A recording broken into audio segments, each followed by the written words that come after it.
የባሌ እናት ውስጥ የታሰርከው አውሬ ውጣ! ቀለቤን አጨርስ ውጣ! ምንድነው የሚያፈጡብኝ? በቡዳ ሊበሉኝ ነው እንዴ? እኔ አልበላም፣ በእውነት አልበላም። እንዴት ዋላችሁ? አልበላም። ኧረ ቁጥር በእግዚአብሔር የሚስቴ ወንድም ማለት የኔም ወንድም ማለት ነው። ያንተ ችግር የኔም ችግር። ከዚህ በኋላ ግን ሞት እንኳን ቢመጣ ብቻዬን ብጋፈጠው ነው። 40 ያማል እንዴ? ሐሳቡን ያምጥታ አንተ 60 መውሰድ አማረ? ደፋር። ለተውትን አረሳም እማዬ፣ እከፍላለሁ። ከፋይ እግዚአብሔር።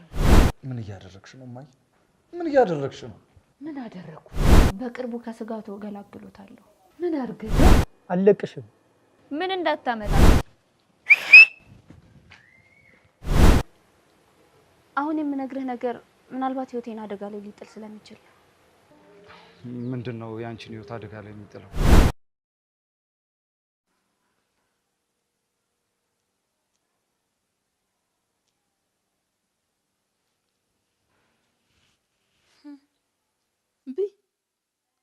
አፈር እስክትበይ ደግሞ አበላለሽ ልቅም አበላሉን ስቺበት። ሆድሽ ውስጥማ የሆነ የታሰረ አውሬ አለ አይደለ? የባሌ እናት ውስጥ የታሰርከው አውሬ ውጣ! ቀለቤን አጨርስ ውጣ!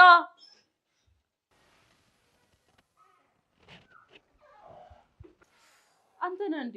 እኔ እኮ ባሌ መስሎኝ።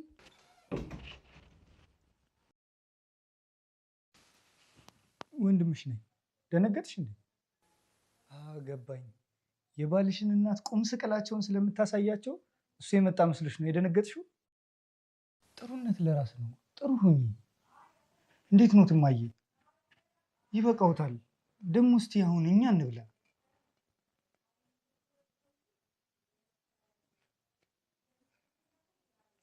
ደግሞ ለምንድን ነው በጠዋት የሚበሉት? አይጾሙም እንዴ? ዛሬ ሐሙስ ነው። ሐሙስ አይጾምም? አዎ ቢጾሙ ጥሩ ነበር። ቀለቤ ይተርፍልኛል። እንዴት እንደምትበላ እኮ አንበጣ ራሱ እንደሱ አይበላም። እኔ የምልህ አንበጣ የማይጠፋ መድኃኒት አለ እንዴ? አለ። የት እንዳለ እንጃ፣ ግን አንበጣ ሲመጣ መንግስት የአንበጣ መድኃኒት ይረጫል። ሲረጭ አስታውሰኝ፣ እሷም ላይ እናስረጫለን።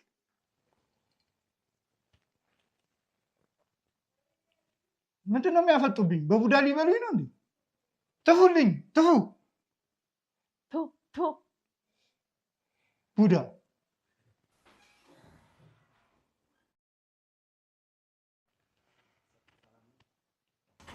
ኧረ እኔ እናት እርሶ ካልበሉማ እኔ አልበላም። እኔ አልበላም፣ በእውነት አልበላም። እንዴት ዋላችሁ? አልበላም። ኧረ ቁጥር በእግዚአብሔር። እንዴ ለእኔ ልትነሳልኝ ነው ከገበታ ላይ? ገበታ እኮ ክብር ነው። ምን ለአንተ እንኳን ከገበታ ላይ ይቅርና ከመቃብር እነሳለሁ። አሁን እኮ ስለ መልካምነት ስለ ደግነት ለማየ እየነገርኳቸው እያለ ነው የመጣኸው። እማዬ ማህፀነ ለምለም እኮ ነው፣ ደግ ልጅ አሉት። እውነቱን ነው እናቴ። እኔ ከአንቺ በመወለዴ በጣም እድለኛ ነኝ። አንቺን ሳይሽ ነፍሴ ሀሴት ታደርጋለች፣ በደንብ ትጠቀዋለች። እኛም እንጠግባለን። ወንድማችን ዛሬ ምን እግር ጣለ? እባክህ ሁሉን ከተናገሩት ሆድ ባዶ ይቀራል። ምን ችግር አለው ታዲያ? ትንሽ አስቀርታ ንገረኛ። እንዴት እንደምነግርህ አላውቅም። እኔ እኮ ወንድም ነኝ። የሚስቴ ወንድም ማለት የኔም ወንድም ማለት ነው። ያንተ ችግር የኔም ችግር ነው። አሁን አታካብ፣ ንገረኝ። ምን ሆነ ነው? እስከ ዛሬ ብዙ ነገር አድርገህልኛል። ከዚህ በኋላ ግን ሞት እንኳን ቢመጣ ብቻዬን ብጋፈጠው እመርጣለሁ። ሰውዬ ምን ሆነሃል? ምንድን ነው ያጋጠመህ? ተናገር እስኪ። ቸግሮኛል፣ ስራም ተበላሽቶብኛል። ኑሮ እንደምታየው አይቀመስም። ታምናለህ? የቤት ኪራይ ራሱ መከፍለው ገንዘብ አጥቻለሁ። እውነት? እናቴ ትሙት፣ የቤታችን አከራይ ራሱ ካልከፈልክ ቤቴን ለቀህ ውጣ እያሉኝ ነው። በጣም ያሳዝናል። ታዲያ እኔ ምን ላደርግልህ እችላለሁ? አንተማ ከዚህ በፊት ስንት ነገር አድርገህልኛል። ከዚህ በኋላ እኔ ላስቸግርህ አልፈልግም። አንተ እኮ የኔ ወንድም ነህ። በስጋ ባንዛመድም ደማችን አንድ ባይሆንም ግን ወንድሜ ነህ። ከወንድሜም በላይ ነህ። እወድሃለሁ። እኔም እወድሃለሁ ወንድሜ። ስለዚህ እንደ ወንድምነቴ ከችግር የምትወጣበትን መንገድ እፈልጋለሁ። አትጨነቅ። መንገድ አለ ብለህ ነው? ለእኔ ምንም መንገድ አይታየኝም። ለእኔ ጨለማ ሆኖብኛል። ለእኔ ደግሞ መንገዱ በደንብ ይታየኛል። አንድ ሰከንድ ታገሲ። እማዬ እማዬ። አቤት። ባለፈው ለሕክምና ብዬ የሰጠሁሽ ገንዘብ ነበር አይደለ? አዎ አለ። አዎ ቸግሮታል። ለሱ አስቼ በጣም ይቅርታ። አንተ በሚስጥር እንደ ወንድምነት የነገርከኝን በማዘር ፊት ተናገርኩ። አረ ምን ችግር አለው? ሚስጥሬን የሰሙት ያንተ እናት ናቸው። ያንተ እናት ማለት ደግሞ የኔም እናት ናቸው እኮ። እናቴ እንደኔ አድርገህ ስለምትወድልኝ በጣም ነው የማመሰግነው። ምን መውደድ ብቻ፣ ነፍሴን ሰጣቸው ብባል ራሱ ለመስጠት እኔ ዝግጁ ነኝ። እማዬ አየሽ፣ ይሄ ነፍሱን እንኳን ሳይሰስጥ ሊሰጥሽ የሚፈልግን ልጅ ቸግሮታል። በዚህ ችግሩ ሰዓት ደግሞ ከኛ ውጭ ሌላ ሰው የለውም። እኛንን መርዳት ያለብን። ስለዚህ ገንዘቡን አምጪና እንስጥ። እና የኔ መታከሚያ ብር ልስጠው? አዎ እሺ፣ አንተ ካልክ እሺ።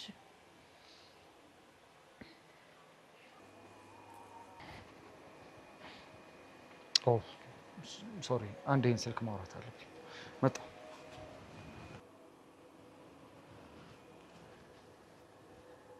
ምን አባሽ ነው የምታፈጭው?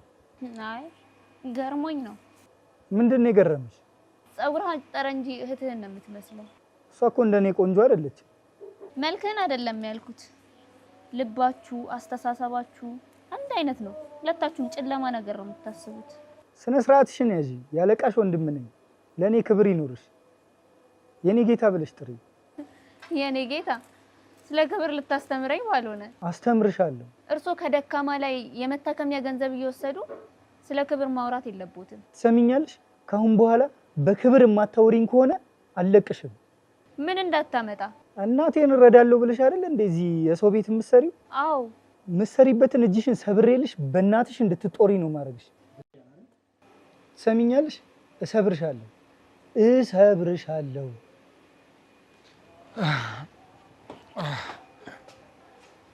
ቆየሁ አይደለ? ዓለምን እያስተማርኳት ነበር። በማያገባው የሚገባ ሰው መንገዱ አጭር እንደሚሆን እና ሁልጊዜም ስለምትወዳቸው ሰዎች ማሰብ እንዳለባት፣ አለበለዛ ልቧ በጸጸት እንደሚሞላ እየነገርኳት ነበር። አለም አስቻሉ ያስተማረሽ ነገር ገብቶሻል አይደል? አዎ ገብቶኛል። ጥሩ። አመጣሽው? ስጭው።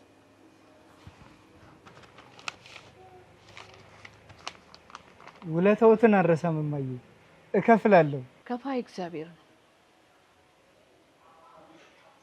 እውነት ከፋይ እግዚአብሔር ነው። እሺ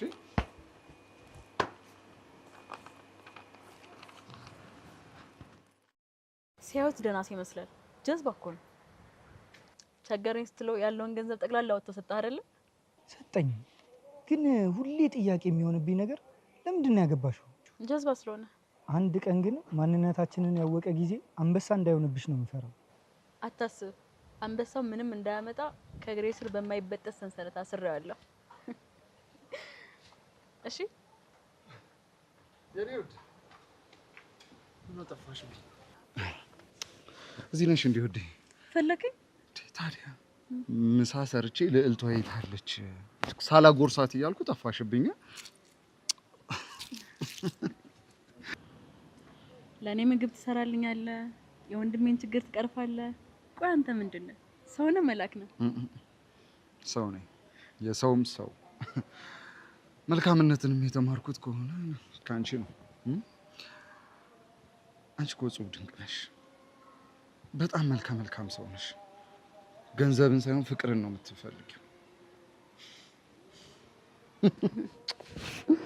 አመሰግናለሁ። ሌሎች ግባና ጠብቀኝ። መጣ። እሺ በቃ የምትወጂው እንቁላል ነው እሺ የሰራሁት። አንተም ና። እሺ ወንድሜ እመጣለሁ። እውነትም በማይበጠስ ሰንሰለት አስረሽዋል። ቀላል የኔ ጀዝባ። ለማንኛውም ገንዘቡን 60-40 ነው የምንካፈለው። ለኔ 60%።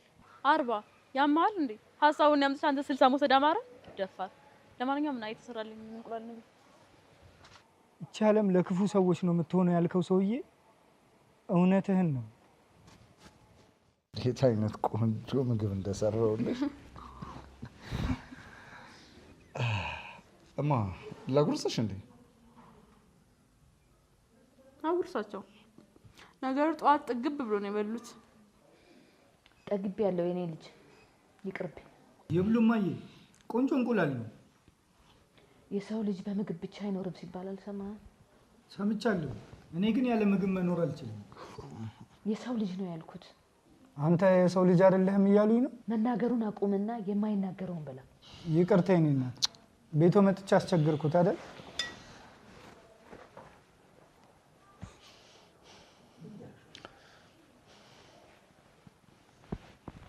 ምን እያደረግሽ ነው እማዬ? ምን እያደረግሽ ነው? ምን አደረኩ? ይኸውልሽ እማዬ፣ የሚወድሽን ሰው ማስቀየም ጥሩ አይደለም። በያውን ይቅርታ ጠይቂው። ተነሽና ይቅርታ ጠይቂው።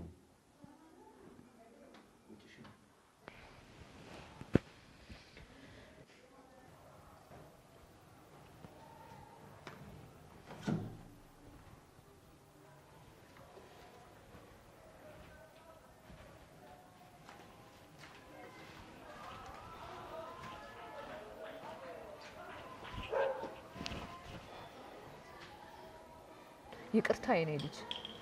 አስቀየምኩ? አላስቀየሙኝም። ለምንድን ነው የወጣው ታዲያ? ከእንቁላሉ ለመሸሽ። ልጆት ምግብ ብሎ የሰራው ነገር ሲያስጠላ፣ እንደዚህ የሚያስጠላ ምግብ የሰሩ እጆች መቆረጥ ነው ያለባቸው። የኔ እናቱ እጅ ይቆረጥ። እሱ ምን በወጣው? እንደውም አንድ ያጣላል። የእርሶ የሚቆረጥ እንዴ? እኔ የምሎት። አቤት። ባሎት ከሞተ ስንት ዓመት ሆነ? ዘንድሮ 10 ዓመቱን ይዟል። ለምን ፈልገ ነው? እኛ ሰፈር አንድ ሽማግሌ አለ፣ ሚስት ይፈልጋል። አጣብሶት እንዴ? በስተርጅና ባል ምን ችግር አለው? ሽማግሌ ካልፈለጉ ደግሞ ብር ይክፈሉና ወጣት ፈልግሎታል። አበስኩ ገበርኩ። ምንድነው የምታወራው? ምን ነው? በመቁረቢያ ሰዓቴ ወንድ ትመኝልኛለህ? እኔ ብቻዎት እንዳይደብሮት ብዬ ነው። እሺ ሌላ ነገር ምን ይፈልጋሉ? ሰላም አያገኙም። ለእኔ አይደለም ለአንተ ነው። ለእኔ ሰላም? ሁሌም ለአንተና ለእህትህ ፈጣሪ ሰላም እንዲሰጣችሁ ጸልያለሁ። ጸሎት አያስፈልገኝም። እኔ ሰላም ነኝ። መስሎክ ነው ልጄ። ክፉ ሰው ሳይታወቀው ክፋቱ ውስጡን በልቶ ይጨርሰዋል። አሽቃባጭ ሂድ ከዚህ። እማዬ ይቅርታ መጠየቅ የለቦትም። እኔ ነኝ ይቅርታ መጠየቅ ያለብኝ። ኖ ኖ ኖ ኖ ኖ ኖ፣ ይቅርታማ መጠየቅ አለባት። ተው። አዎ የኔ ልጅ ይቅርታ አድርግልኝ። እንዲህ ነው የትልቅ ሰው ውብ። አስቻለው ማለት ለእኔ ወንድም ነው። ለእኔ የምትሰጭኝን ፍቅር ለእሱም መስጠት አለብሽ። እሺ ልጄ።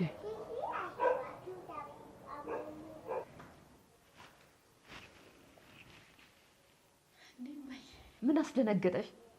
ተደብቅሽ ማቢ ያለሽ? ተደብቄ ካልበላው አለቃዬ አሰጠኝ። በፀሐይ የምሰራ ነው የሚመስላት። ሶላር አራዳ ነው እኮ። እኔን የሚገርመኝ እርሶን የመሰሉ የነቁ ሴት እንዴት የልጆት ሚስት ልታደነዝዞት እንደቻለች ነው። እሱ አይደለችም፣ ወንድዬ ነው ያፈዘዘኝ። የልጅ ፍቅር ያፈዛል። ኧረ አያፈዝም። ሞኝ ስትወልጂ ነው የሚገባሽ።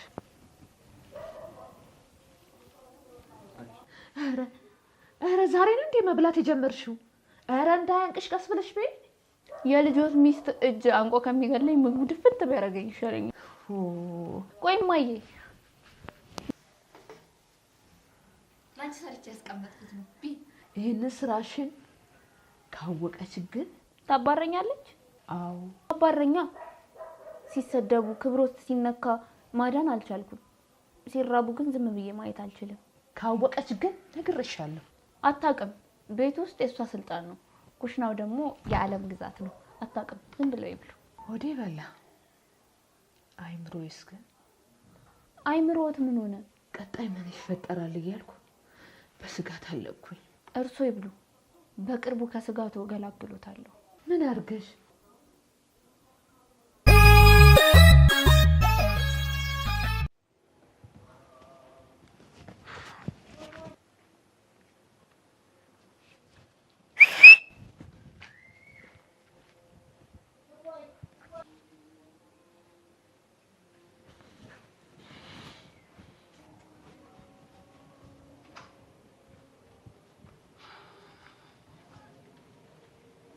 እኔ ነው በፉጨት የጠራሽ? አዎ፣ ስምህን ስጠራው እኮ ያው ሰዎች እንዳያውቁብኝ ብዬ እንዳይሰሙ። ለምን ሰው እንዳያውቅ ፈለግሽ? አሁን የምነግርህ ነገር ምናልባት ህይወቴን አደጋ ላይ ሊጥል ስለሚችል። ምንድነው ያንቺን ህይወት አደጋ ላይ የሚጥለው? ባለቤትህ ባለቤቴ ምን